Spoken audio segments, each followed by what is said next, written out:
भाई मैं इस दलित बेटी से और इसके पिता से अगर जीवन में कभी मिला हो तो मेरी आंख में आंख डाल करके ये कह दे कि रवि आजाद हमसे मिला, मुझे कोई सबूत नहीं चाहिए, मैं अपने आप को दोषी मान लूंगा।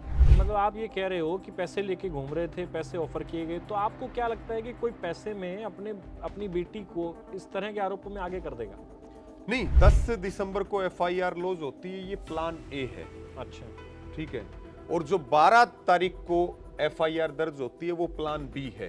जो इस लड़की का घर है जहां पर, और वहां आप कह रहे हो कि उसके पास में एक्सीडेंट हुआ, इसका घर उसके मतलब आसपास में ही है, तो किसी ने कहा कि वहां तक जाने के लिए तो स्पेशली वो गली वहां जाके खत्म हो जाती है। कोई आदमी अगर वहां जा रहा है तो इसका मतलब ये होगा कि वो स्पेशली उस गली में गया है। एक तरफ ये खबर चलाई जाती है कि महापंचायत ने उनका पक्ष नहीं सुना, जबकि दूसरी तरफ वही लोग थाने में जाकर के खड़े होते हैं कि हमें सतगामा कन्नी ने बुला कैसे लिया। मतलब प्लान सी आप कह रहे हो कि ये लड़के कल को टूट जाए और आपके बारे में नहीं तो भाई इनको ठोक लो, इनको पीट लो, इनसे कुछ बुलवा लो, इनसे कुछ लिखवा लो, लिखे हुए पे साइन करवा लो और फिर रवि आजाद तक पहुंच जाएंगे। तो राकेश टिकैत जी इस बुरे वक्त में आपके साथ है? कोई फोन आया हो, कोई बात हुई हो कुछ? देखिए, नमस्कार दोस्तों, स्वागत है आपका हरियाणा तक में और मैं हूं आपके साथ राहुल यादव। आज हम आए हैं भिवानी में और रवि आजाद हमारे साथ हैं, जाने माने किसान नेता हैं और इनको लेकर एक कंट्रोवर्सी कई दिनों से चल रही है। आपने देखा एक मुकदमा दर्ज हुआ बहल थाने में इनके ऊपर,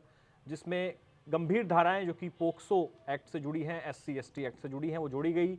उसके बाद एक महापंचायत होती है, महापंचायत से इनको क्लीन चिट मिलती है और अब इस पूरे मामले पर कंट्रोवर्सी ये है कि इतनी गंभीर धाराओं में पंचायत क्लीन चिट दे रही है, अभी तक गिरफ्तारी नहीं हुई है। क्या मुद्दा है, क्यों खुद को निर्दोष बता रहे हैं, इन सब पे इनसे बातचीत करेंगे। तो रवि जी, स्वागत है आपका हरियाणा तक में। जी बहुत बहुत धन्यवाद और आपके सभी दर्शकों को मेरा नमस्कार। जी, सबसे पहला तो मेरा सवाल यही है कि ये जो मुकदमा आपके ऊपर दर्ज हुआ है, जो मैंने शिकायत पढ़ी FIR, उसमें ये कहा कि आपके कहने से कुछ लड़के गए और उस लड़की को कहा कि रवि आजाद ने बुलाया है, हमारे साथ चलो। और उससे पहले एक और जिक्र किया कि कुछ दिन पहले, 10-15 दिन पहले बस स्टैंड पर कहीं पर मिले थे और गाड़ी में बिठा के ले गया था, कुछ बदतमीजी करी। इस तरह के आप पर आरोप हैं, तो क्या इसके ऊपर आपकी सफाई है? देखिए, आरोप तो बहुत गंभीर हैं और मैं ये मानता हूं कि मेरे सामाजिक जीवन में इतने गंभीर आरोप कभी नहीं लगे और मैं ये भी मानता हूं कि कानून में इससे ज़्यादा धाराएं मेरे ऊपर नहीं लग सकती जो इतनी सीरियस धाराएं हैं। मुकदमे तो लगभग आंदोलन के 2 दर्जन के करीब मेरे ऊपर मुकदमे दर्ज हैं, लेकिन ये जो मुकदमा है, मैं बिल्कुल खुले तौर पे इस बात को कहता हूं कि ये सीधे सीधे मेरे चरित्र की हत्या करने का प्रयास है। इससे पहले भी आप देखेंगे मनीषा बहन का आंदोलन हमने लड़ा और उस आंदोलन में भी इसी तरह का एक सरकारी षड्यंत्र हुआ और उस आंदोलन में प्रयास था सामाजिक हत्या का। और इस आंदोलन में, इस पूरे FIR में, इस पूरे मुद्दे में, इसमें मुद्दा है चरित्र की हत्या का। और जिस FIR की आप जिक्र कर रहे हैं, उस FIR पे बात करें उससे पहले आपको थोड़ा जाना पड़ेगा क्योंकि कुछ चीजें इंटरकनेक्टेड हैं एक दूसरे से। अच्छा, मैं आपको लेकर के चलूंगा 8 दिसंबर को। 8 दिसंबर को लगभग रात को 10-10:15 बजे मैं अपने घर पे यहाँ रुका और जो मेरे ड्राइवर हैं और एक भाई और हैं जो मेरे साथ काम करते हैं, ये दोनों यहाँ से मेरी गाड़ी लेकर के निकले और मुझे इन्होंने बताया कि भाई हमें एक शादी में भी जाना है, ठंड भी हो रही है और सुबह भी जल्दी आना है। और पहले भी अक्सर गाड़ी जो है वो लेकर के चले जाया करते थे क्योंकि हमारा भी शेड्यूल जो है इसी तरह का व्यस्त रहता है। तो ये लगभग 10-10:15 बजे निकले। उसके बाद 9 दिसंबर पे हम आते हैं। 9 दिसंबर को लगभग समय होगा 7:45 बजे का सुबह। अच्छा, और मुझे इन भाई का फोन आया जो दूसरे साथी साथ में थे, आपके ड्राइवर के साथ जो ड्राइवर के साथ में, यानी कि ड्राइवर का नाम मोहित है और जो दूसरे भाई जो काम करते हैं उनका नाम विकास है। अच्छा, विकास का मुझे फोन आया कि ऐसे ऐसे गाड़ी का एक्सीडेंट हो गया। तो मैंने पूछा भाई कैसे एक्सीडेंट हुआ? तो बताया कि जी रोज आ गया था, नीलगाय आ गई थी। हमें हिसार स्टूडेंट्स की एक पंचायत थी, उसमें जाना था।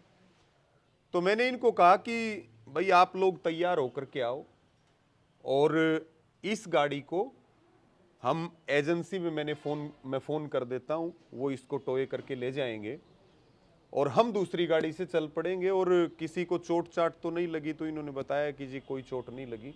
मैंने कहा चलो भाई ध्यान रखा करो, हादसा हो जाता है, अगर किसी का जान का नुकसान हो जाता तो दिक्कत होती, सामान्य तौर पे अपनी यही सोच रहती है। उसके बाद हमने हिसार का कार्यक्रम अटेंड किया, फिर हम टोयोटा की एजेंसी में चले गए। और जब एजेंसी में हम गए तो मोहित ने मुझे बताया कि प्रधान जी हम आपको कुछ बताना चाहते हैं और हमने डर के मारे आपसे झूठ बोल दिया। अच्छा। तो मैंने कहा भाई बताओ क्या बात है। उससे पहले क्या हुआ, सिधनवा गांव से ये न्यूज कहीं वायरल होगी कि रवि आजाद की गाड़ी का एक्सीडेंट हो गया। अब जैसे ही ये न्यूज सोशल मीडिया पे वायरल हुई तो हमारे सारे फोन सबके आने लगे, मैसेज आने लगे, क्या हो गया, ठीक ठाक हो। तो एक सोशल मीडिया पे मैसेज डाल दिया, क्योंकि हमारा शेड्यूल टाइट था और इस काम के लिए हमारे पास ज्यादा समय नहीं था। एक मैसेज डाल दिया कि भाई हम सारे ठीक ठाक हैं, किसी को कोई चिंता करने की आवश्यकता नहीं, एक सामान्य तौर पे। फिर हम जब एजेंसी में पहुंचे तो मुझे मोहित ने बताया कि 8 दिसंबर की रात को हरियावास गांव में और एक पिकअप गाड़ी चल रही थी, उसकी भी स्पीड ठीक थी, हमारी गाड़ी की भी स्पीड ठीक थी और इसके कान में भी दर्द था, क्योंकि हमने इसको 7 तारीख को दवाई दिलवाई थी और उस समय ड्राइविंग सीट के ऊपर मोहित ही बैठा था जो मेरा ड्राइवर है। तो उसी समय एकदम उसने ब्रेक मारे और गाड़ी जो है वो पिकअप में जाकर के लगी और हमारे कुछ भी समझ में नहीं आया कि गाड़ी का इतना नुकसान हो गया। और उस गाड़ी का वीडियो भी हमने कल सोशल मीडिया पे डलवाया, क्योंकि एक अफवाह ये चला रखी थी कि गाड़ी को फोड़ा गया। फोड़ने का मतलब होता है जहां मौका मिले वहीं तोड़ दिया गाड़ी को। तो वो वीडियो भी हमने डलवाया कि भाई देख लीजिए ये एक्सीडेंट है या गाड़ी को फोड़ा गया है। तो जब इन्होंने बताया तो मैंने इनको कहा कि भाई मेरे को शुरू में ही सच बता देते। तो बोले जी ऐसे ऐसे जो है हमें इस बात का भय हो गया कि इतना गाड़ी का नुकसान हो गया और आप कहते कि भाई गाड़ी ध्यान से नहीं चलाई। अब हमें लगा कि हमें सच बता देना चाहिए, क्योंकि यहाँ पर भी जो है वो रीजन देना पड़ेगा गाड़ी का। तो मैंने कहा चलो कोई बात नहीं। ये बात है 9 दिसंबर की। ये 9 दिसंबर को ये बातें खत्म होगी, यानी कि एक एक्सीडेंट का रूप जो मेरे इन दोनों साथियों ने मुझे बताया। और साथ में मुझे ये भी बताया एक्सीडेंट जो गाड़ी हुई कि यहां से हम गए सिधनवा गांव में और वहां पर एक तीसरा भाई मिला जिसको हमने बैठाया और हम तीनों एक शादी में गए। और उसके बाद मोहित को कान में दर्द की ज्यादा शिकायत थी, डॉक्टर ने कोई पेन की मेडिसिन बता रखी थी। और ये दोनों गांव इंटरकनेक्टेड हैं, यानी कि सिधनवा और हरियावास। आप अलग अलग देख नहीं पाओगे इनको, आपको ये लगेगा कि एक ही गांव से गुजर रहे हैं, लेकिन दोनों गांव की सीमाएं, ग्राम पंचायतें अलग अलग हैं। और ये सतगामा कन्नी के ही गांव हैं सारे। तो बोले हम मेडिकल देखते देखते वहां तक आए, मेडिकल वगैरह कोई खुला नहीं मिला। वहाँ मार्केट सी है, कुछ एक दुकानें बनी हुई हैं दवाइयों की, सैलून की, ऐसे अलग अलग परचून वगैरह की इसकी। और ये फिर लौटते वक्त जब हमें कोई दुकान नहीं मिली तो फिर ये हमारा हादसा हुआ। और जिस गाड़ी के साथ हादसा हुआ वो ड्राइवर भी एकदम डर गया और हमारे चीज़ें ज़्यादा समझ में ही नहीं आई और हम चीखे चिल्लाए भी, मोहित ने मुझे बताया। और उसके बाद जो है हम गाड़ी को लेकर के वहाँ चले गए अपने घर पे और पिकअप वाला गाड़ी को लेकर के चला गया अपने घर। और पिकअप वाले को हमने बताया कि भाई ये गाड़ी तो रवि आजाद की है। अब हम आते हैं 10 तारीख में। 10 दिसंबर को रात को 8:17 पे बहल पुलिस स्टेशन में एक FIR लॉज होती है और वो FIR लॉज होती है इनोवा गाड़ी को लेकर के। और अनिल नामक युवक के नाम से वो FIR रजिस्टर होती है। और ये अनिल वही है जिसके साथ एक्सीडेंट हुआ, जो पिकअप ड्राइवर था।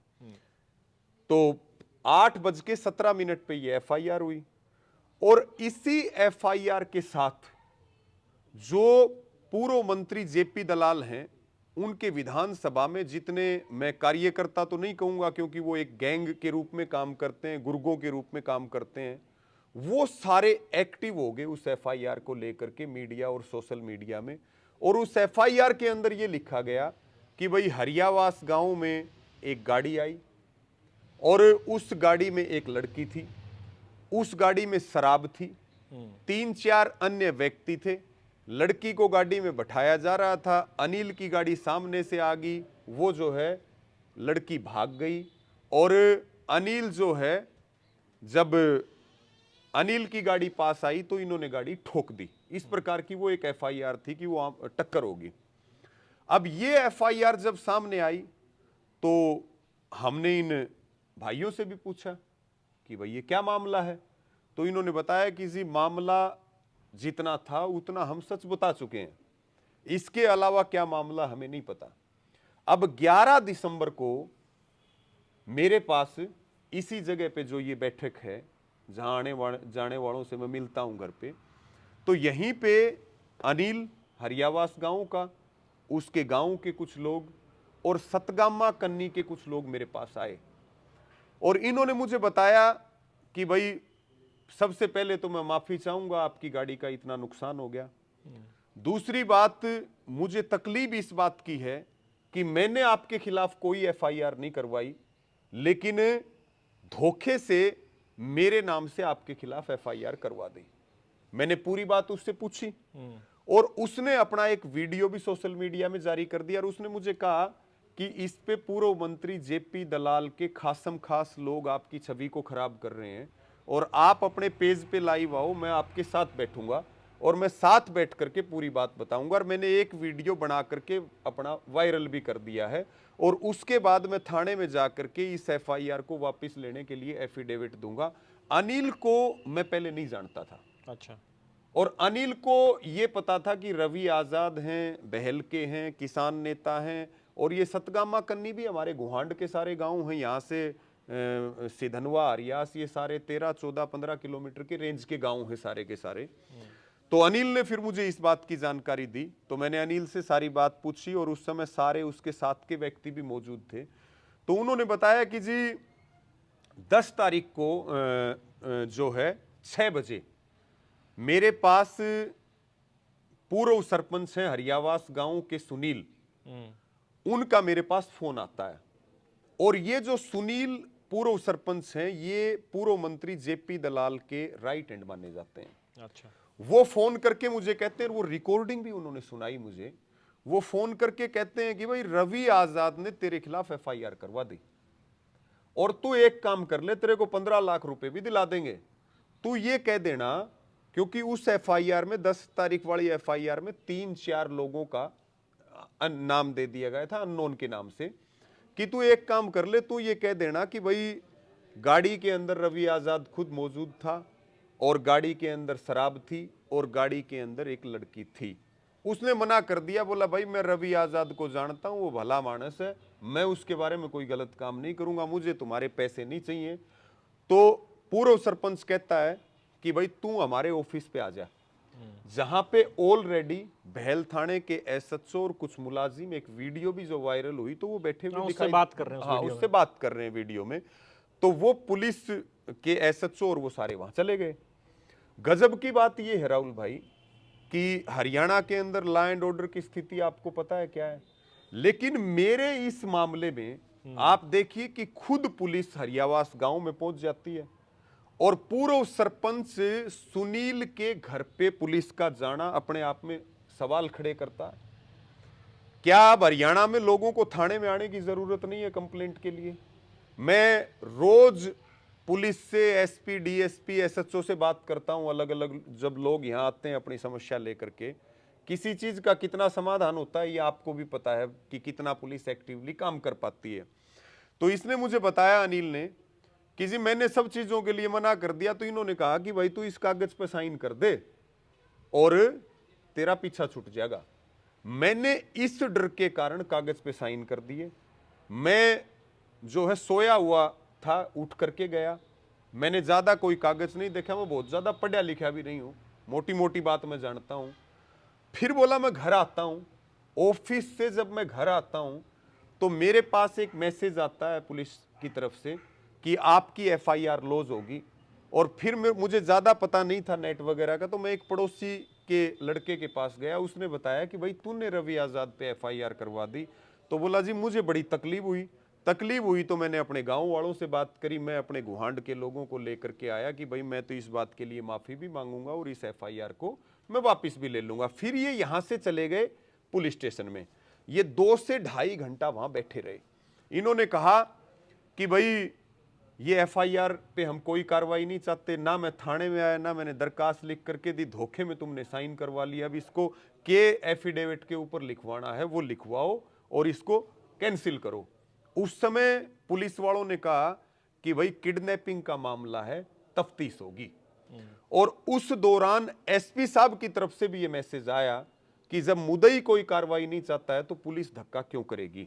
अच्छा। उसके बाद राहुल भाई ये बात यहां 11 तारीख को होगी। रात होते होते मेरे पास मेरे सोर्सेज से ये खबर आई कि पूर्व मंत्री जेपी दलाल के इशारे पे, क्योंकि पहले वाले मामले का भी मास्टरमाइंड वही था, उनके इशारे पे और उनके लोग गाड़ी में पैसों का झोला रख करके बैठे हैं और किसी ऐसी बच्ची को ढूंढ रहे हैं जो नाबालिग हो, दलित हो। मैंने अपने भाइयों को कहा, मैं बोला यार ये बात मैं आके लाइव बता दूं क्या लोगों को, क्योंकि षड्यंत्र तो बहुत बड़ा है। मनीषा वाले मामले में भी यही लोग थे मुझे बदनाम करने के लिए, वो तो जनता ने बचाया। और तो कहा एक बार देखते हैं क्या कार्रवाई होती है। और उसके बाद आप देखेंगे 9 तारीख से लेके टिल टुडे बहल थाने में लोहारू विधानसभा के जेपी दलाल के जो गुर्गे हैं वो सुबह से लेकर रात तक 24 घंटे वहीं डेरा डाल करके रहे। 12 तारीख को फिर मैं अपना लॉ का एग्जाम देने के लिए चला जाता हूं झुंझुनू डिस्ट्रिक्ट में चिड़ावा में। मैं जब एग्जाम में बैठा होता हूं तब मेरे पास ये खबर आती है कि भाई ऐसे ऐसे पोस्को, SC/ST, किडनैपिंग, जान से मारने की धमकी और दलित लड़की, नाबालिग लड़की से छेड़छाड़ का आपके ऊपर आरोप लगा है। मैं बाहर आया, बाहर आकर के मैंने लाइव के माध्यम से भी अपनी बात रखी, मैंने अपने फोन के माध्यम से भी सबसे बात की। और मैंने राहुल भाई पहले ही दिन एक बात को कह दिया था कि भाई मेरा इस मामले में 1000 किलोमीटर तक भी कोई डायरेक्ट और इनडायरेक्ट मेरा संबंध कोई साबित करे तो मैं जो है कोर्ट कब सजा देगी, पुलिस कब सजा देगी, उसमें समय लग सकता है, लेकिन मैं पंचायती व्यक्ति हूं, सामाजिक व्यक्ति हूं, और मेरी अगर चरित्र ही नहीं रहा तो फिर मैं जी करके भी क्या करूंगा। तो मुझे समाज जो है फांसी पर लटका दे। और ये पूरा षड्यंत्र पूर्व मंत्री जेपी दलाल का है। आज भी इस बात को मैं ऑन रिकॉर्ड कह रहा हूं कि पूरे गेम के मास्टरमाइंड वही हैं और उनके पीछे सारा जो सरकारी तंत्र काम कर रहा है कि इस आवाज को कैसे दबाया जाए। क्योंकि 350 करोड़ का बीमा क्लेम, आप पूछो मैं उससे पहले बता दूं इस बात के साथ, 350 करोड़ बीमा क्लेम का घोटाला हुआ है। उस घोटाले में मुख्य रूप से जेपी दलाल जिम्मेवार हैं। 5.5 महीने से लोहारू कोर्ट में हम आंदोलन कर रहे हैं और 28 नवंबर को वहां बड़ी महापंचायत भी रखी गई थी। दूसरी बात, जेपी दलाल 792 वोट से चुनाव हार गए।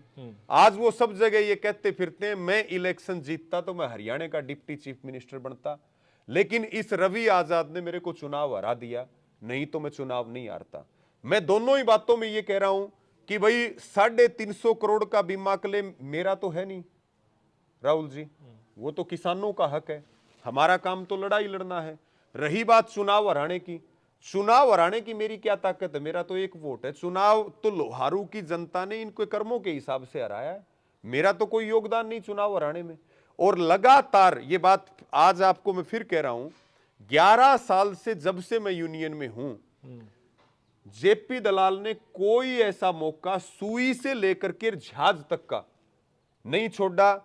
मुझे राजस्थान तक में मेरे ऊपर इसने डकैती की एफआईआर करवा दी थी। इसका भाई नरेंद्र दलाल आईपीएस है वहां पर राजस्थान कैडर का, इसका रियल ब्रदर, ठीक है। आंदोलन के दौरान डकैती की एफआईआर जिससे मेरा कोई वास्ता नहीं है। तो ये रिकॉर्ड पुराना है ये सारी घटना घटी। उसके बाद मैंने 12 तारीख को शाम को ही, क्योंकि ये जो शिकायत करता है, और मैंने ये भी कहा भाई मैं इस दलित बेटी से और इसके पिता से अगर जीवन में कभी मिला हो तो मेरी आंख में आंख डाल करके ये कह दें कि रवि आजाद हमसे मिला, मुझे कोई सबूत नहीं चाहिए, मैं अपने आप को दोषी मान लूंगा। ना मैं इनका घर जानता, ना मैं इनका बारना जानता, और इतने झूठे आरोप। अब इसके बीच में आप जाएंगे, मैंने जो सतगामा कन्नी है, क्योंकि जो शिकायत करता है उसका गांव सतगामा कन्नी के अंदर आता है, मैंने एप्लीकेशन, एक चिट्ठी, एक दरखास्त यहां की कन्नी को दी कि मेरे खिलाफ एक मुकदमा दर्ज हुआ है, वो मुकदमा पूरी तरह से झूठा है और मुझे राजनीतिक षड्यंत्र के तहत फंसाया जा रहा है, और एक महापंचायत रखी जाए, दूध का दूध पानी का पानी किया जाए, मैं अगर दोषी हूं तो मुझे फांसी पर लटका दिया जाए। ये मैंने दरखास्त दी थी। इस महापंचायत वाली बात पे आऊंगा, मगर उससे पहले एक चीज समझना चाह रहा हूँ कि जिस पिकअप ड्राइवर की आप बात कर रहे हो जी, उसने पहली शिकायत दी, आप कह रहे हो, या जी सबसे पहले? जी, फिर उसके घर आए पुलिस वाले और जो वो बात कह रहा है कि मेरे से कागज पे साइन करा लिए, मुझे नहीं पता, और फिर वो कहानी पोक्सो, SC ST और इन सब में बदल गई। लेकिन मैं ये समझना चाह रहा हूँ कि उस पिकअप वाले ने जो शिकायत दी तो उसको तो पता होगा ना कि मैं क्या शिकायत दे रहा हूँ। नहीं, मैं बताऊंगा। मैं ये जो 10 दिसंबर को FIR लॉज होती है, ये प्लान ए है। अच्छा, ठीक है। और जो 12 तारीख को FIR दर्ज होती है वो प्लान बी है। और जब आगे हम बढ़ेंगे तो मैं आपको प्लान सी भी बता दूंगा कि प्लान बी फेल होगा तो प्लान सी क्या होगा, वो भी मेरे पास है। इतने सोर्सेज मेरे पास हैं कि प्लान सी क्या है। लेकिन अनिल ने ये बताया था, मैंने कहा भाई आपने जब साइन किए तो आप कहाँ साइन कर रहे हो, ये तो देखते होगे। तो अनिल ने कहा जी एक तो मैं कम पढ़ा लिखा हूँ, आप मेरे गांव गुहांड के लोग बैठे हैं, आप पूछ सकते हो, मैं तो ड्राइवरी करता हूँ, काम धंधा करता हूँ। दूसरी बात, मैं इस नाम से बहुत डर गया कि रवि आजाद ने तेरे खिलाफ FIR करवा दी। इन्होंने कहा भाई तेरा पीछा छूट जाएगा, साइन कर दे। तो मैंने ना आव देखा ना ताव देखा, मैंने साइन कर दिए। उसने ये बताया। एक चीज इसमें राहुल भाई आप और देखना, एक तो आप FIR की कॉपी देखो। गजब की बात यह है कि FIR की कॉपी मुझे आज तक नहीं मिली, आपको मिल गई, ये बहुत अच्छी बात है। ठीक है, मुझे भी दे देना, अगर संभव हो तो भेज देंगे आप। भेज देना। और जो उस बेटी के पिता के बयान है, उस बेटी के पिता के बयान दोनों अलग अलग हैं। आप FIR आपने खुद पढ़ी है, उनके पिता ने जो मीडिया को बाइट दी वो आप सुन लीजिएगा, दोनों अलग हैं। अब उनकी तीसरी बयान सुनिएगा। एक में वो कह रहे हैं लड़के भेजे FIR में, आपने पढ़ी कि रवि आजाद ने बुलाया। बोला। बयान में कह रहे हैं रवि आजाद खुद मौजूद था।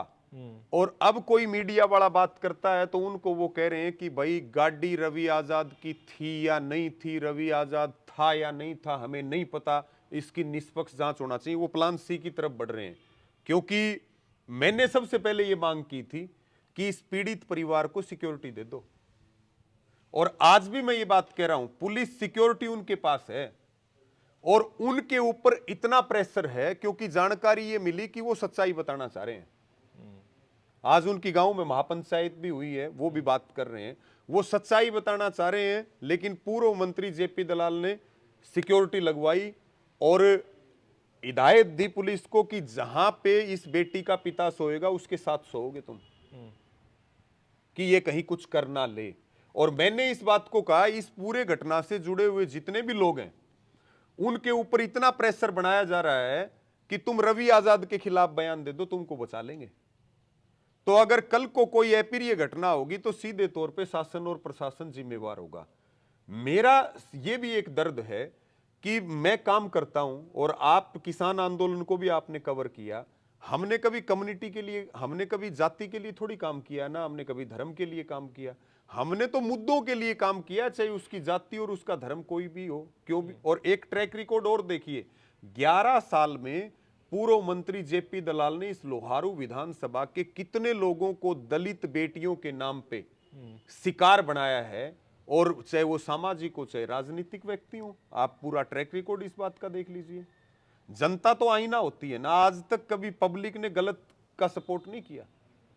पब्लिक ये जानती है कि सच क्या है, और सच तो वो भी जानते हैं। मैं ज्यादा बात बताऊंगा तो और विवाद बढ़ जाएगा, मेरे पास तो सारी खबरें हैं, लेकिन मैं वो चीज नहीं बताना चाहता।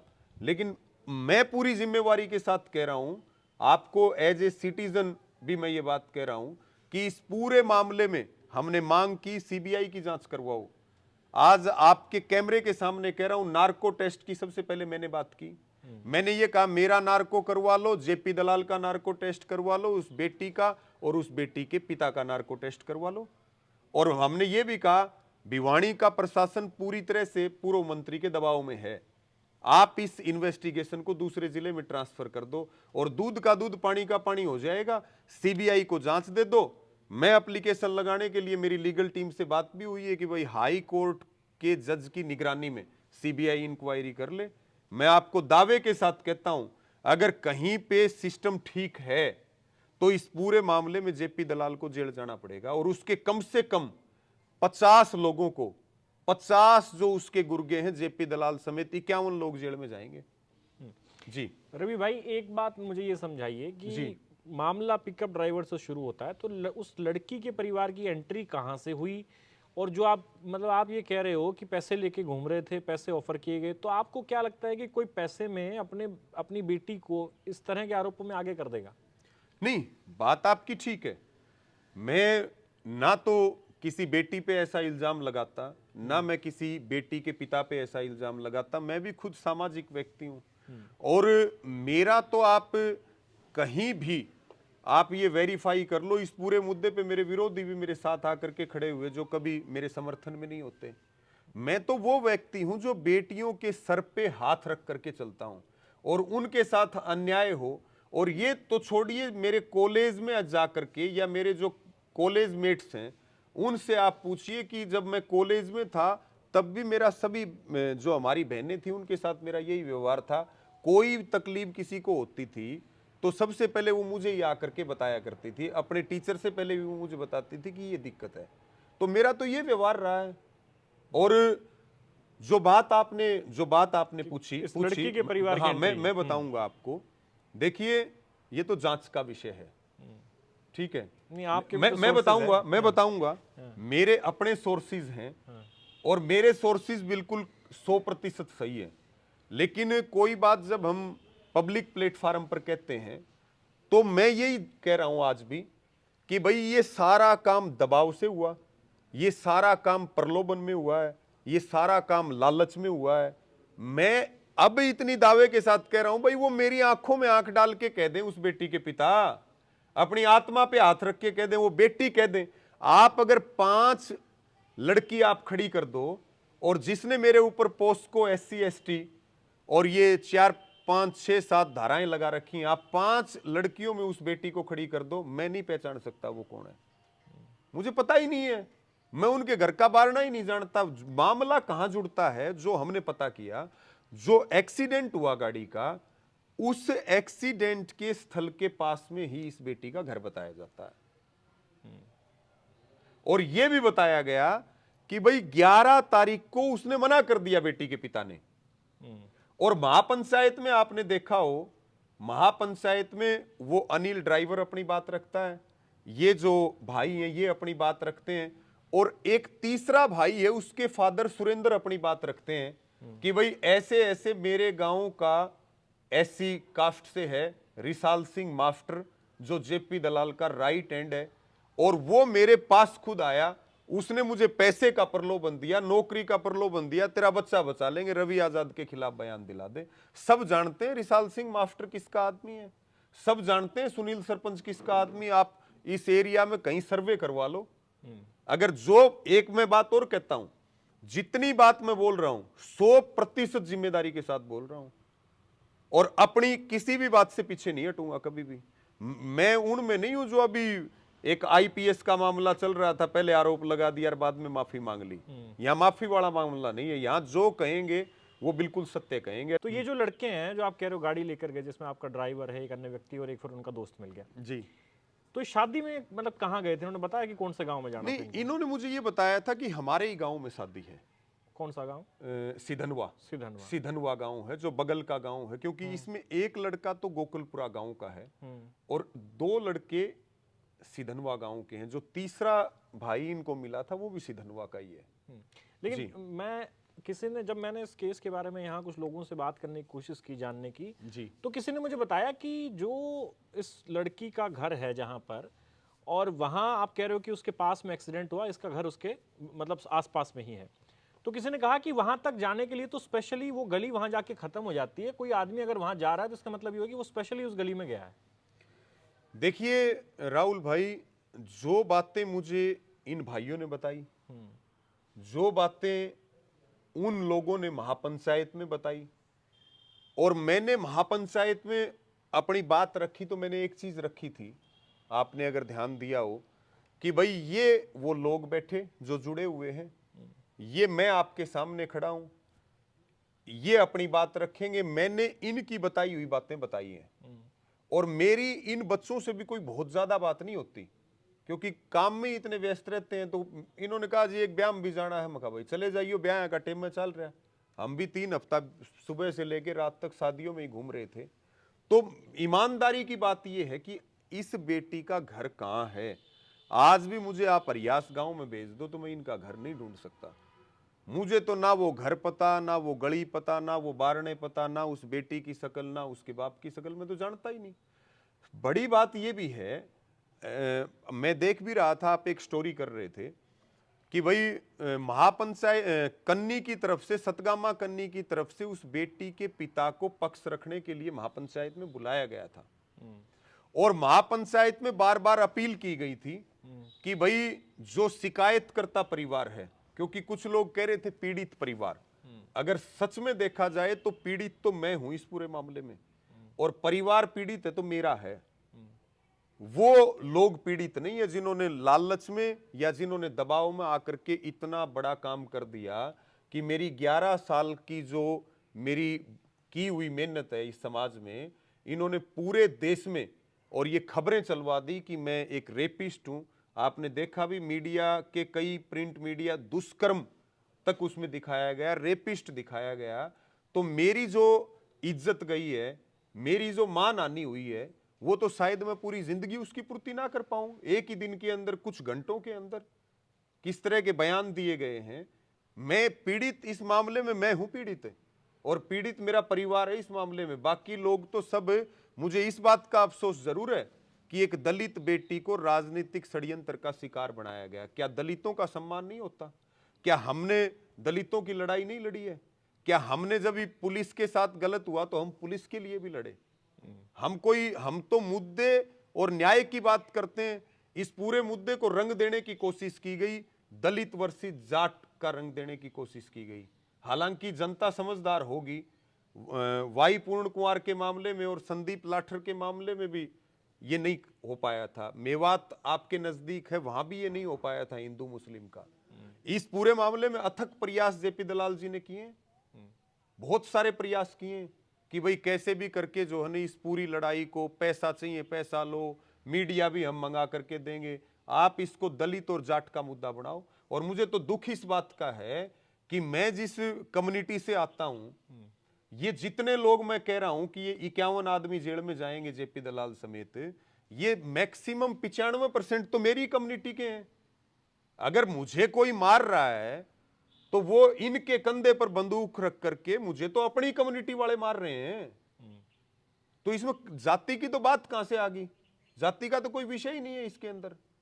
अरे एक चीज और बताओ कि ये जो 3 लड़के हैं जी, मतलब ये अनवेरिफाइड बात है, लेकिन क्योंकि इसकी चर्चा इसलिए मैं आपसे पूछ रहा हूँ। नहीं, जो आपको पूछना हो वो हाँ, पूछिए, कोई दिक्कत नहीं किसी भी बात में। आपने इनसे बात की तो कुछ लोगों ने दबी जुबान में कहा कि इनमें से हो सकता है कि किसी का उस लड़की के परिवार से कोई संबंध हो, या कुछ इस तरह की बातें भी चली। तो आपने इनसे बात की है? इन्होंने मतलब एक बार इन्होंने झूठ बोल दिया, फिर इन्होंने बात बता दी आपको, आप इन पे कितना भरोसा कर रहे हो? देखिए ऐसा है, भरोसा तो कोई अपनी औलाद का भी नहीं कर सकता। ये तो गारंटी फिर तो कोई किसी की नहीं ले सकता। ये तो फिर भी मेरे पास काम करने वाले लोग हैं। और मैंने इनसे 9 तारीख को हिसार एजेंसी में, और उसके बाद मैंने आने के बाद भी मैंने इनसे पूछा कि भाई कोई भी ऐसी बात हो जो मेरे से छुपा ली गई हो, क्योंकि मैं तो सारी चीजों से अनभिज्ञ हूं, मेरे लिए तो वही सत्य है जो बात आप बताओगे, लेकिन मेरे से कोई भी ऐसी बात मत छुपा लेना जिसका कल को मुझे और आप लोगों को खामियाजा भुगतना पड़े। मैं अब भी ये बात कह रहा हूं राहुल भाई, और महापंचायत के निर्णय में भी एक बात आई थी कि भाई पीड़ित परिवार को बुलाया, शिकायतकर्ता परिवार को बुलाया, कोई नहीं आया। बार बार वहां से अपील की गई, बाकायदा चिट्ठी दी गई, उस चिट्ठी के ऊपर भी रोड़ा किया गया कि आपने कैसे बुला लिया। देखिए बात को समझिए, एक तरफ ये खबर चलाई जाती है कि महापंचायत ने उनका पक्ष नहीं सुना, जबकि दूसरी तरफ वही लोग थाने में जाकर के खड़े होते हैं कि हमें सतगामा कन्नी ने बुला कैसे लिया। इस बात के ऊपर विवाद हुआ कि आप नहीं बुला सकते, और वो नहीं आएंगे। उसके फादर ने ऑन रिकॉर्ड कहा मैं क्यों जाऊं, क्योंकि सच कभी छुप नहीं सकता। और आप भी एक सामाजिक जीवन में हैं, इतने बड़े बड़े लोगों के साथ, पॉलिटिकल अलग अलग फिगर के साथ आप बैठते हैं। अगर मेरे ऊपर इतनी गंभीर धाराएं दर्ज हों तो आप ने तो साइकोलॉजी भी पढ़ी होगी, क्या मैं इस तरह से अपनी बात रख सकता हूं सामने आकर के? कभी नहीं रख सकता। मैं तो फोन बंद करके और पता नहीं कौन से जंगल में छुपा मिलता, कोई ढूंढ भी नहीं सकता। लेकिन मैंने कहा भाई पुलिस का जांच में सहयोग तो जरूर करूंगा, घर पे हूं, फोन खुला है, कोई परेशानी नहीं, फोन कॉल कर देना, नोटिस भेज देना, मैं आ जाऊंगा। तो इस बात को महापंचायत में भी कमेटी ने फैसला किया है राहुल भाई, जो बात आप कह रहे हैं कि भाई रवि आजाद का इस मामले में कोई संबंध ही नहीं है, उसको तो राजनीतिक षड्यंत्र के तहत फंसाया, लेकिन जो बाकी घटना से जुड़े हुए लोग हैं पुलिस उनकी निष्पक्ष जांच कर सकती है, लेकिन किसी निर्दोष को फंसाए ना और कोई दोषी है तो बचाए ना। यही बात मैं भी कह रहा हूं। अच्छा जी, जो महापंचायत बुलाई वो कॉल आपने दी, और एक आप कह रहे हो सतगामा का जो लेटर भी करने का हमने देखा, जो था कि भाई तमाम गांव के लोगों को। जी, लेकिन इसमें मेरा एक आपसे सवाल ये है कि उस महापंचायत में क्लीन चिट देना, चलिए ठीक है कि शिकायतकर्ता परिवार आप कह रहे हो बुलाने पर नहीं आया और खुद मना किया कि हम नहीं आएंगे, बावजूद इसके आपको पंचायत की क्लीन चिट क्यों चाहिए? और क्यों पंचायत एक डिसाइडिंग अथॉरिटी है जब जुडिशरी का हमारे पास सिस्टम है, पुलिस की जांच होनी है, एक मामला जो है वो जांच का विषय है अभी, तो उसमें क्लीन चिट देने की जल्दबाजी क्यों दिखी? देखिए पहली बात तो ये है, पुलिस ने, मैं भी एक सामाजिक व्यक्ति हूं, मेरे खिलाफ कोई कंप्लेंट आई और वो इस तरह की कंप्लेंट आई, क्या पुलिस की ये जिम्मेवारी नहीं बनती थी कि उसकी वेरिफिकेशन की जाए? आप एक उस व्यक्ति के ऊपर हमला कर रहे हैं जो समाज में काम करता है, तो सबसे पहले जिम्मेवारी तो पुलिस की थी कि वो इतनी गंभीर धाराओं में मेरे खिलाफ मुकदमा दर्ज कर रही है, सारी नॉन अवेलेबल है। और आपको ये भी पता है कि पूरे देश में कानून बनते हैं किसी को न्याय देने के लिए।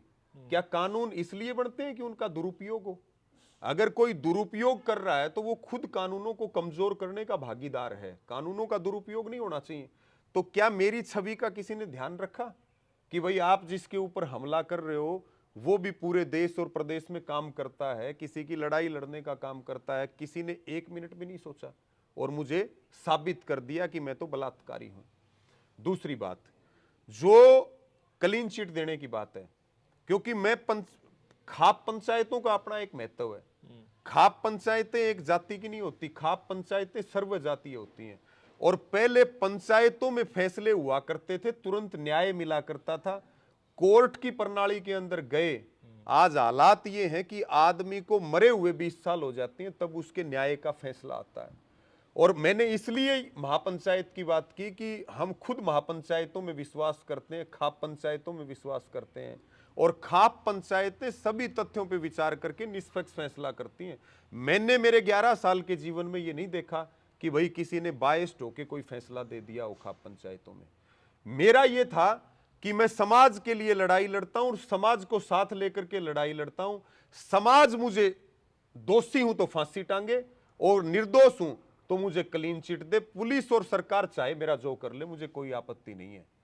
और इसीलिए जो खाप पंचायत थी और उसमें जो कमेटी बनी, उस कमेटी में 36 बिरादरी के लोग थे। और आपने देखा कि महापंचायत में 36 बिरादरी थी, सारे धर्मों के लोग थे, और सब ने सारी चीजों को वेरीफाई करने के बाद, और मैं फिर कह रहा हूं, मैं फिर आपको यह कह रहा हूं कि जो फैसला खाप पंचायत का आया है, अगर इस फैसले को इस धरती पे कोई बदल दे तो हम फिर बैठ करके बात कर लेंगे। कोई कनेक्शन ही नहीं है मेरा राहुल भाई, मुझे तो जबरदस्ती फंसाया जा रहा है। और ये तो मैं था, मैं था, मेरे साथ लोग हैं, मेरे साथ काम करने वाले भाई हैं, मेरी अपनी एक क्रेडिबिलिटी है। अगर मेरी जगह इन्हीं धाराओं में कोई दूसरा आदमी फंस जाए तो भाई साहब धरती बेची भी पंडा कौन छुटे। तो ये जो धाराओं की बात है, इसमें दलित संगठनों के कई लोग हैं जो आज के दिन ये कह रहे हैं कि भाई प्रावधान तो ये है कि 72 घंटों में आदमी की गिरफ्तारी होनी चाहिए। रवि आजाद महापंचायत कर रहा है, प्रशासन पर दबाव बना रहा है। आपसे कोई पूछताछ हुई नहीं, है अब कोई तक? देखिए, मेरे से पुलिस ने, मैं एक एक बात स्पष्ट कर दूं, पुलिस ने मेरे से इन 3 लड़कों के मोबाइल नंबर मांगे, मैंने वो प्रोवाइड करवा दिए। पुलिस ने मेरे से गाड़ी की जानकारी मांगी, मैंने एड्रेस दे दिया, पुलिस वहां वेरीफाई करने के लिए गई। पुलिस ने मुझे कहा कि भाई इन 3 बच्चों को पूछताछ के लिए भेजो। मैंने कहा भाई मैं उनका जिम्मेवार नहीं हूं भेजने का, आप उनके घर वालों से बात करिए। या जो महापंचायत में यहां 21 मेंबर की कमेटी बनी और 11 मेंबर की कमेटी बनी, जो दलित, महिला, सामाजिक और जो किसान संगठन आए हुए थे, खाप पंचायतें, उनकी, ये बात आप उनसे कीजिए। और आज फिर मैं एक बात कह रहा हूं, गिरफ्तारी के लिए मैंने मना किया है क्या? मैं तो अपने घर बैठा हूं और मेरा फोन चालू है। मुझे जो है, अगर मैं दोषी हूं तो कर लेंगे गिरफ्तार। मैं कहीं भाग के तो जा नहीं रहा, ये तो है नहीं कि भाई मैं कहीं जंगल में जाके छुप जाऊंगा या सुरंग में। मैं तो ऑन रिकॉर्ड ये बात बोल रहा हूं, मैं कहीं नहीं छुपूंगा क्योंकि मैं निर्दोष हूं। अगर निर्दोष होते हुए भी अगर कोई मेरे ऊपर इसलिए कार्रवाई कर रहा है कि भाई जेपी दलाल का दबाव है या कुछ लोग सो कॉल्ड दलित नेता जो बनते हैं, और उनका ट्रैक रिकॉर्ड क्या है ये भी मैं आपको बताऊं। उनका ट्रैक रिकॉर्ड क्या है वो हमें भी पता है, आपको भी पता है, पूरे समाज को भी पता है। उनके दबाव में, सिस्टम के दबाव में, सरकार के दबाव में अगर मुझे गिरफ्तार करके और इस किसान, मजदूर, गरीब की आवाज को जेल में बंद करना चाहते हैं, कर देंगे, मुझे कोई आपत्ति थोड़ी है। मैंने उस दिन महापंचायत में भी यह अपील की थी कि आज 2 षड्यंत्र 4 महीनों में मेरे खिलाफ हुए हैं। पहले इन्होंने, मैं ये ऑन रिकॉर्ड ये बात बोल रहा हूं और हर चीज के प्रूफ हैं, सबसे पहले इन्होंने डराया, फिर इन्होंने धमकाया, फिर इन्होंने मुकदमे करवाए, फिर इन्होंने जेलों में भेजा, और उसके बाद इन्होंने मुझे लालच दिए। उसके बाद मेरी सामाजिक हत्या करने की कोशिश की, फिर चरित्र के ऊपर दाग लगाना चाहते हैं। प्लान सी और बता देता हूं मैं उसी पर था, मैं 2 प्लान डिस्कस हो गए। प्लान सी क्या है मुझे नहीं पता, मैं कह रहा हूं कि निष्पक्ष जांच हो। लेकिन प्लान सी ये है कि भाई इन लड़कों के माध्यम से इनको ठोक के, पीट के, न्यू कहा अगर पुलिस का आगे तो भूत भी नाचे हैं। पुलिस कस्टडी में जब हम जाते हैं खाली कागज पे साइन करवाते हैं, बयान क्या लिखना है वो आईओ लिखता है। मैं कोई पुलिस की कार्रवाई पे सवाल नहीं उठा रहा, लेकिन एक बात जरूर कहूंगा, पुलिस दिल से मेरे साथ है, दिल से, आत्मा से, क्योंकि मैं निर्दोष हूं।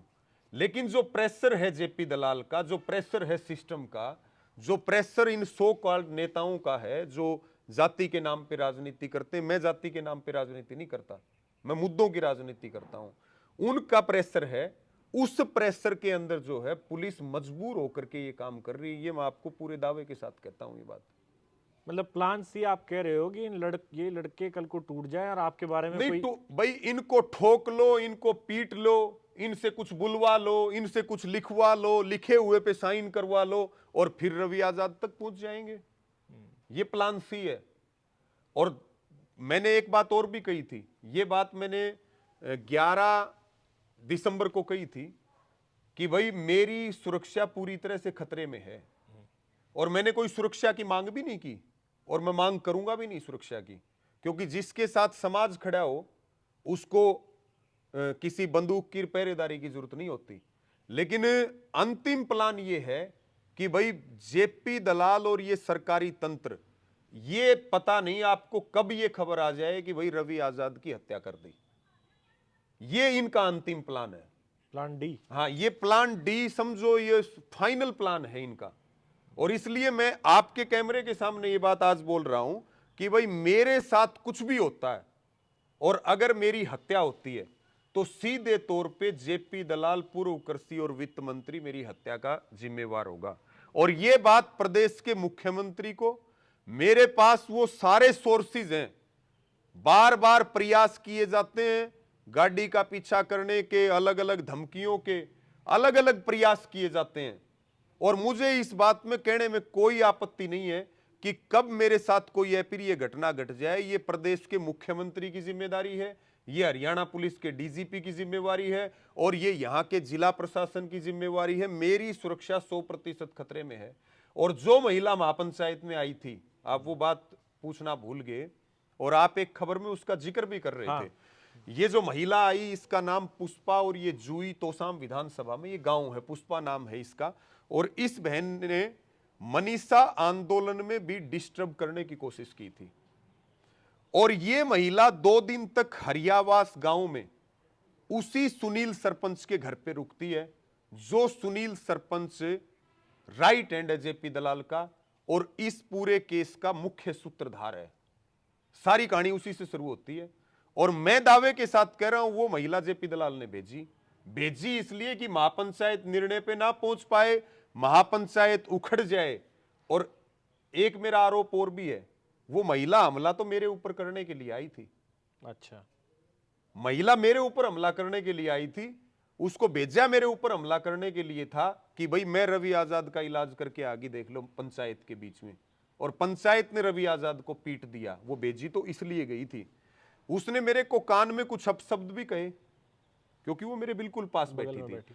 और जिस व्यक्ति पे हमला किया वो इस इलाके का एक सामाजिक और राजनीतिक व्यक्ति है, ठीक है।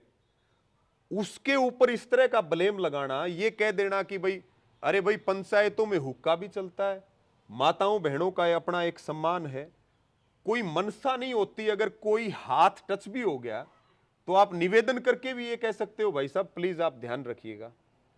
आप लात मारेंगे, आप जो मुक्के चलाएंगे, आप ब्लेड लेकर के हाथ काटेंगे, कुर्सी के ऊपर खड़े होकर के कैमरों में हाथ दिखाएंगे, आप पूरी पंचायत के अंदर बंदर की तरह उछल कूद करेंगे, और फिर मैसेज ये चलवाएंगे महापंचायत में महिलाओं का अपमान हुआ, महापंचायत ने एक तरफा फैसला दे दिया, महापंचायत ने शिकायतकर्ता परिवार को नहीं बुलाया। मैं तो कहता हूं पैसे देकर के भेजी गई थी वो महिला महापंचायत को खराब करने के लिए। ये तो जिम्मेवार लोग थे वहां पे।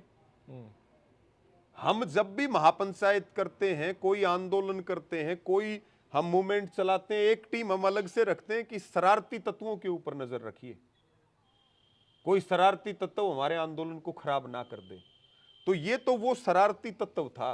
ऐसी महिलाएं, मैं मानता हूं, महिलाओं के सम्मान के ऊपर दाग लगाने का काम करती हैं। जी, अब आपकी ये बात मान लें 1% हम कि भाई उसको भेजा गया, आपने कहा जेपी दलाल ने उसको स्पॉन्सर्ड थी, वो आप स्पॉन्सर्ड, ठीक है जी। तो वो स्पॉन्सर्ड हो सकती है, लेकिन जो वहां उस व्यक्ति ने हुक्का पीने की कोशिश की कंधे के ऊपर से आकर के, अब वो इस इंसिडेंट का तो वेट नहीं कर रही होगी कि भाई ये वो करेगा तब मैं इसको थप्पड़ मारूंगी। दूसरी बात, जब वो आपको पता है कि मनीषा वाले उसमें भी आपने उसको देखा है, आप उस चेहरे को तो जानते होंगे, पहली बार तो कोई देखा नहीं होगा। मैं करेक्ट करूं बीच में, मनीषा मुझे तब ये पता, भाई मैं तो आरोपी था, मेरा तो नींद खाना मेरा तो सब कुछ छूट रहा है। मैं भाई बहुत और महिलाएं बैठी थी, कोई बहन आ रही होगी, ये तो रोड़ा करने के बाद मुझे किसी ने बताया कि जी ये वही थी। अच्छा, बाद में पता चला। जी आप पूछिए। हाँ, मेरा सवाल ये था कि वो जो इंसिडेंट हुआ, उस पर्टिकुलर इंसिडेंट को लेकर, तो यदि वो आप कह रहे हो कि पंचायत खराब करने भी आई थी, तो वो ये तो वेट नहीं कर रही होगी कि पीछे से ये पूर्व पार्षद हुक्का पिएगा तब मैं इसको थप्पड़ मारूंगा। अपने गामा में एक कहानी है, बोला बुआ जाऊं जाऊं करे फिर फुफा लेना आ गया, आपने सुनी होगी।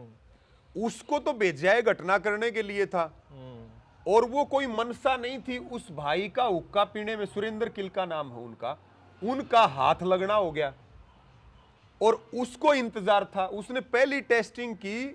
हमारा एक साथी है विजेंद्र, हरियावास गांव का, पहले उसने कोशिश की कि ये मेरे साथ उलझ जाए, वो उससे बच गया। फिर उसने कोशिश की मेरे साथ, मैं उससे उलझ जाऊं, मैं बच गया। और वो कोई मनसा नहीं थी। मैं उस व्यक्ति को, उस भाई को, और ये पूरा इलाका बहुत समय से जानता है, और वो पार्षद भी रहा है पूर्व में 1-2 योजना पहले, तो वो जिम्मेवार आदमी है। और हम लोग बैठे थे वहां पे। क्या ये न्याय देने का, आप ये बताइए, कहते हैं कानून हाथ में लेने का किसको अधिकार है? अगर उसने छेड़छाड़ की तो वो बहन जो है अध्यक्ष को बताती, हम लोग वहां पर बैठे थे जिम्मेवारी से बात करते। ये कौन सा तरीका है कि आप इतने सीरियस इशू पे एक पंचायत चल रही है और आप उसमें जो है उठ करके मारपीट करने लग जाएंगे? क्या एक सभ्य समाज में मारपीट का कोई स्थान है क्या? मुझे आप खुद बताइएगा। उसके लिए कानून है, उसके लिए समाज में दूसरे तरीके भी हैं, पंचायती भी तरीके हैं, आप कोई भी तरीका अपना सकते हो। लेकिन राहुल भाई ने कोई गलती कर दी और मैं उनको पीटने लग जाऊं, ये तो मर्यादाएं नहीं है और ना ये हमारे संस्कार हैं। उन्होंने किसी को कुछ नहीं बताया, ना आव देखा और ना ताव देखा। चंद सेकंडों में, 5 सेकंड में तो उसने मारना शुरू कर दिया। कहानी तो सारी मारपीट जब शुरू की, और मैं तो उस भाई का बड़ा धन्यवादी, उसकी तो 6.5 फुट हाइट है। अगर वो महिलाओं का सम्मान ना करता तो इसको वो जेब में गाल ले जाता। लेकिन उसने महिलाओं का सम्मान किया, इसलिए उसने मार खाई लेकिन वापस हाथ नहीं उठाया कि भाई महिलाओं के ऊपर हाथ नहीं उठाते। जी। तो आप लोगों ने शिकायत दी उस महिला के खिलाफ जो बात उसमें क्योंकि मैंने तो राहुल भाई बताया कि मैं तो खुद एक आरोपी था और उसके लिए 2 प्रकार की कमेटियां बनी थी और उन कमेटियों की लंबी एक डिस्कशन हुई और लंबी डिस्कशन होने के बाद में उन्होंने जो निर्णय दिए, वो निर्णय ये दिया कि भाई एक तो जो है रवि आजाद इसमें निर्दोष है, दूसरा जो महिला पंचायत को खराब करने के मकसद से विरोधियों द्वारा भेजी गई उसके खिलाफ एफआईआर दी। एफआईआर दर्ज हुई कि नहीं हुई इस बात का मुझे नहीं पता। और एसपी से मिलने का, दलित परिवार से मिलने का, जो बेटी है उनके, वो सारे फैसले हुए। और अंत में महापंचायत ने, बल्कि एक बात मैं और सुन रहा था, अक्सर मैं जो है आपको अलग अलग मुद्दों पे सुनता रहता हूं, कल मैं मेरे वाले मुद्दे पे ही आपको सुन रहा था। तो वो जो महापंचायत का फैसला सुनाया वो कमेटी ने तय किया, क्योंकि जितनी भी खापें वहां पे थी उन खापों में सबसे बड़ी खाप या बड़ी खाप के चौधरी के नाते सोमवीर सांगवान जो विधायक हैं पूर्व के और सांगवान खाप के प्रधान हैं, वो वहां पे मौजूद थे और उनको इसीलिए सुनाने के लिए कहा था कि एक तो पड़ोसी खाप है, दूसरी बात वो बड़ी खाप के चौधरी हैं और उनका एक लंबा चौड़ा खाप का अनुभव है, उनका लगभग उनका जीवन खाप में गया है। मैं सुन रहा था, आप कहने लगे, बोला भाई ये रवि आजाद भी सांगवान है और ये भी सांगवान खाप के चौधरी हो गए। ये तो सूत बैठने की बात हो, कई बार सूत कौन बैठ जाएगा? जैसे वो सूत बैठ गया कि भाई वो गाड़ी जो है वो वहीं एक्सीडेंट होगी जहां इस बेटी का घर है, ठीक है, ये सूत बैठा। ईमानदारी की बात ये है कि भाई अगर मेरे गोत्र का और मेरी जाति का आदमी अगर गलत है तो हम उसको भरी पंचायत में गलत बताते हैं। राहुल यादव अगर सही है तो मैं राहुल यादव के साथ हूं, अपने गोत्र या अपनी जाति वाले व्यक्ति के साथ नहीं। हमें न्याय के साथ, हमें कास्टिज्म के साथ जोड़ना, गोत्र के साथ जोड़ना या किसी क्षेत्र के साथ जोड़ना, ये हमारे कैरेक्टर में ही नहीं है ये चीज, और हमने कभी किया भी नहीं ये काम। कोई चीज पे कंट्रोवर्सी हो सकती है लेकिन नीति और नियत कभी भी धर्म, जात और क्षेत्र के नाम पे बांटने की कभी रही नहीं, ना कभी रहेगी। गलत होगा मेरा खुद का भाई तो गलत कहूंगा, और सही मेरा दुश्मन भी होगा तो मैं जो अपना दुश्मन है उसका पक्ष लूंगा कि ये सही है। जी। अंतिम 2 सवाल है, फिर खत्म करेंगे इस बात को। कमेटी के 3 फैसले थे, एक तो आपको क्लीन चिट, वो तो उसी टाइम हो गया, दूसरा था एसपी से मिलना और तीसरा था इस दलित परिवार से मिलना। तो इन दोनों में क्या प्रोग्रेस है? मिली है कमेटी दलित परिवार से? देखिए, खैर जो मुझे सूचना मिली कि मुझे तो क्लीन चिट महापंचायत में दे दी गई थी, और दूसरा जो निर्णय था एसपी से मिलने का, उस पे शायद कल भी मुलाकात होनी थी, आज भी मुलाकात होनी थी। उसका फाइनल स्टेटस क्या है वो मेरे पास नहीं है। अच्छा। हाँ, क्योंकि वो तो समाज का, कमेटी का, कन्नी का, किसान नेताओं का, इनका काम है। लेकिन एक अरियावास गांव में आज एक पंचायत हुई है गांव की, क्योंकि गांव को इस बात का दर्द है कि भाई हमारा एक सम्मानित गांव है और वो बदनाम हो रहा है। तो आज गांव ने पंचायत की, और पंचायत आप और हम बैठे तभी वो पंचायत समापन उसका नहीं हुआ था। निर्णय क्या रहा मुझे नहीं पता, लेकिन मुझे इतना पता है कि पंचायत करेंगे, पंचायत में कमेटी बनाएंगे और कमेटी बना करके उस दलित परिवार से मिलेंगे और उसके बाद जो कन्नी की कमेटी है और जो किसान नेताओं की और खाप चौधरियों की कमेटी है उससे बातचीत करेंगे।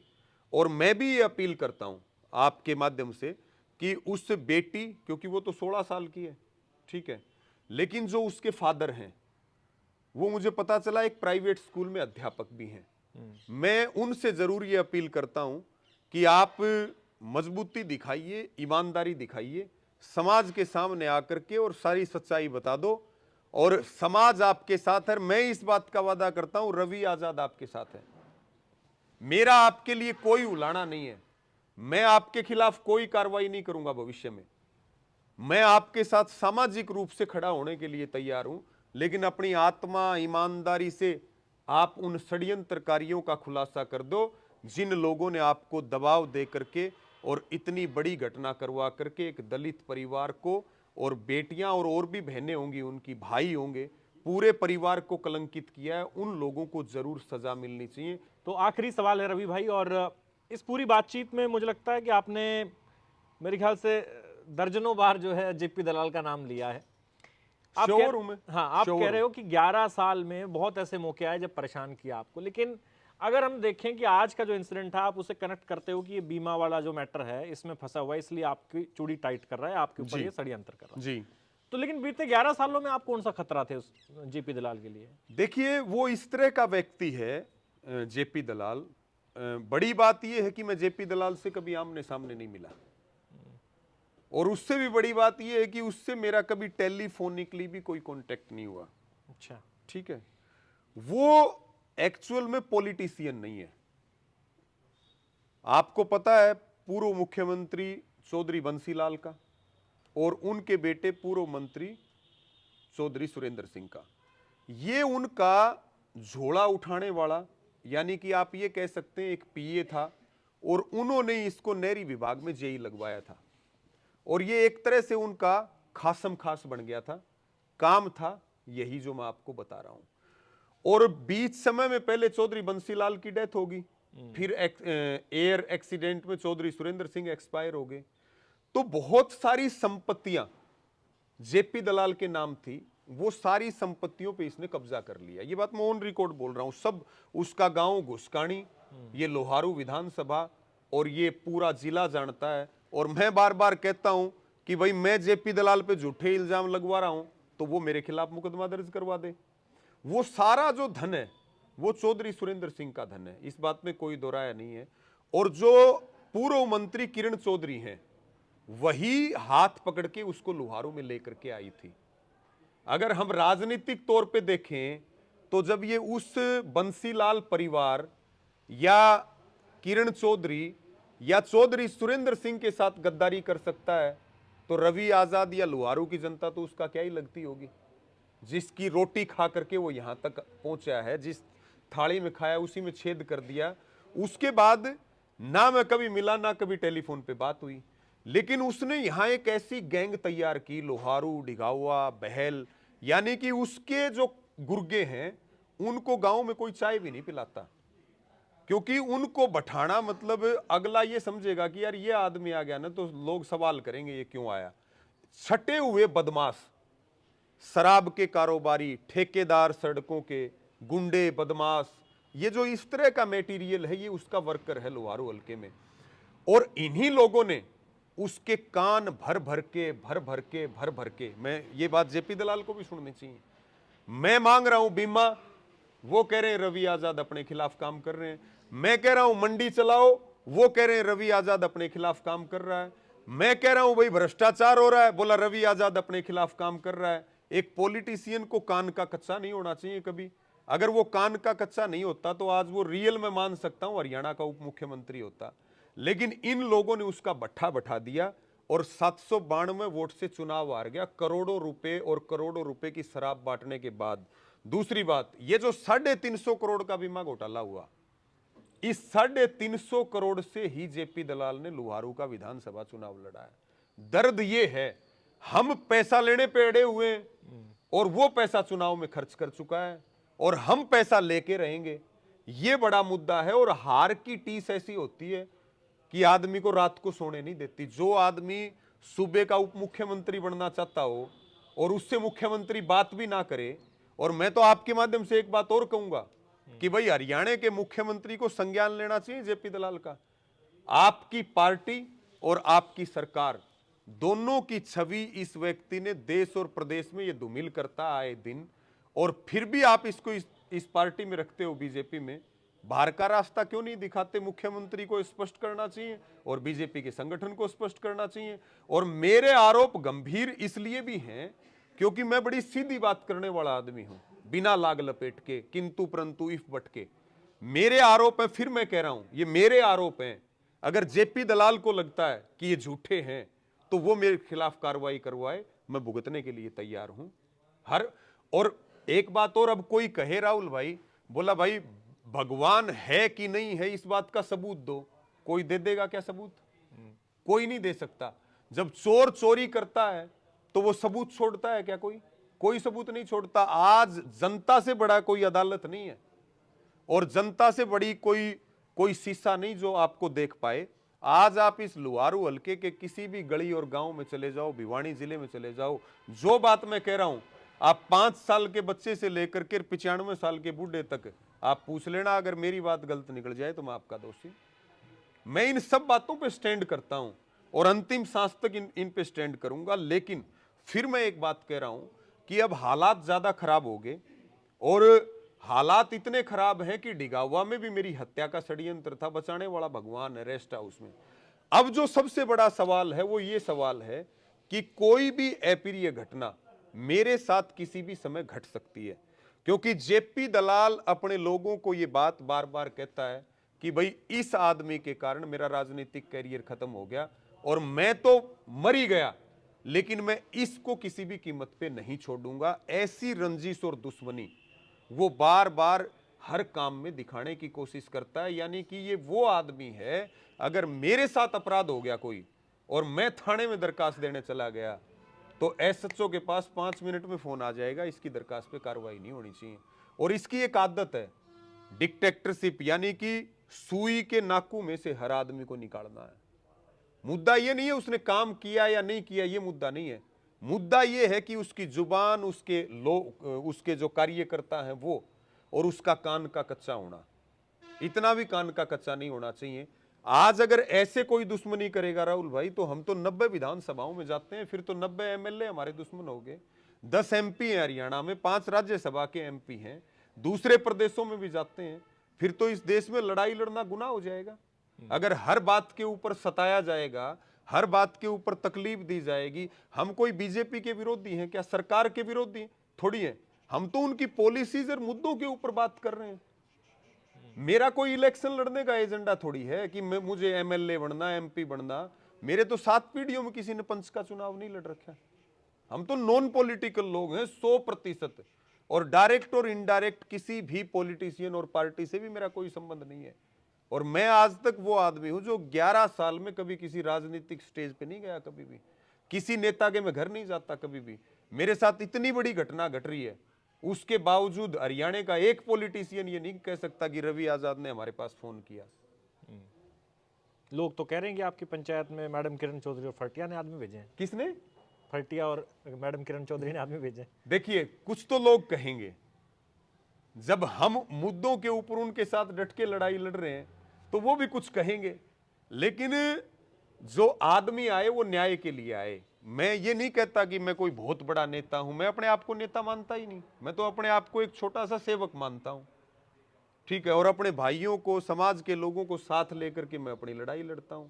ना मेरे पास कोई बड़ा संगठन है, ना मैं कोई बड़ा नेता हूं, ना मेरे पास धन दौलत है, ना मैं कोई बड़े दावे करता, ठीक है। वो तो कहेंगे कि भाई किसने भेजे हैं, सबको अपने अपने दर्द हैं। जी अच्छा, एक चीज़ और है कि राकेश टिकैत जी इस बुरे वक्त में आपके साथ हैं? कोई फोन आया हो, कोई बात हुई हो कुछ? देखिए, मेरे पास, क्योंकि मैं झूठ नहीं बोलूंगा कभी भी, मेरे पास उनके भतीजे हैं गौरव टिकैत जी, उनका मेरे पास फोन आया था। और राकेश जी के पीए हैं अर्जुन बालियान, उनका भी मेरे पास फोन आया था। और जैसे मैं उनसे पहले बात करता था, मैंने वैसे ही बात करी, ठीक है। क्योंकि व्यक्तिगत दुश्मनी तो किसी के साथ नहीं है, मेरी तो है नहीं, किसी की मेरे साथ है तो मैं क्या कर सकता हूं। उनका मेरे पास फोन आया था कि भाई हम आपके साथ हैं। मैंने कहा जी आपका बहुत बहुत धन्यवाद। उन्होंने कहा कि भाई बड़ी साजिश है, सावधानी से चलिएगा। और मैंने कहा जी मेरा कोई दोष किसी प्रकार का है नहीं। और उन्होंने कहा कि भाई खुद राकेश जी ने हमें कहा है कि एक बार रवि आजाद से बात कर लो, और मैंने ऐसी ऐसी खबरें सुनी हैं और राकेश जी के कहने से हम बात कर रहे हैं, हमारे लायक कुछ भी हो आप बता देना, ये सच है। और मैं ये कह दूं, आप कहो कि फोन आया कि नहीं आया, मैं कह दूं कि जी नहीं आया, तो वो भी सोचेंगे कि यार हमने फोन किया था। तो कहने का मतलब ये है, घाटा बाधा चलता रहता है, लेकिन सच्चाई और नजरों में आदमी एक दूसरे के कहीं भी जाए तो नजरें मिलनी चाहिए। जी तो रवि आजाद से हमने लंबी बातचीत की है इस पूरे इंसिडेंट को लेकर, और मामला उतना सिंपल साधारण नहीं है जितना दिखाई देता है। इस केस में कॉम्प्लेक्सिटीज यानी पेचीदगियां जो हैं वो बहुत ज़्यादा हैं। कई ऐसे डॉट्स हैं जो अभी भी कनेक्ट नहीं हो पा रहे हैं। इसीलिए मांग है निष्पक्ष जांच की, और रवि आजाद भी खुद ये कह रहे हैं कि वो सीबीआई जांच के लिए तैयार हैं, निष्पक्ष जांच की खुद मांग कर रहे हैं, और कह रहे हैं कि अगर गिरफ्तार करना है तो मैं अपने घर बैठा हूं, मेरा फोन चालू है, पुलिस आए मुझे गिरफ्तार करे। यानी कि ये अपनी तरफ से इस पूरे केस में कहीं पर भी ना तो भागने की कोशिश कर रहे हैं और न ही जांच से भागने की कोशिश कर रहे हैं। तो देखेंगे कि अब आगे जो पुलिस की इन्वेस्टिगेशन है उसमें क्या निकलकर सामने आएगा। और गंभीर आरोप जेपी दलाल पर हैं, रवि आजाद के, और यहां तक कह दिया है कि अगर इनकी हत्या होती है या कोई अप्रिय घटना है तो उसके लिए भी जेपी दलाल जिम्मेदार है। आपको बातचीत कैसी लगी कमेंट सेक्शन में लिख के बताइए, और प्रदेश की तमाम खबरों के लिए देखते रहिए हरियाणा तक। मैं हूं राहुल यादव और कैमरे के पीछे है लावण्या। धन्यवाद।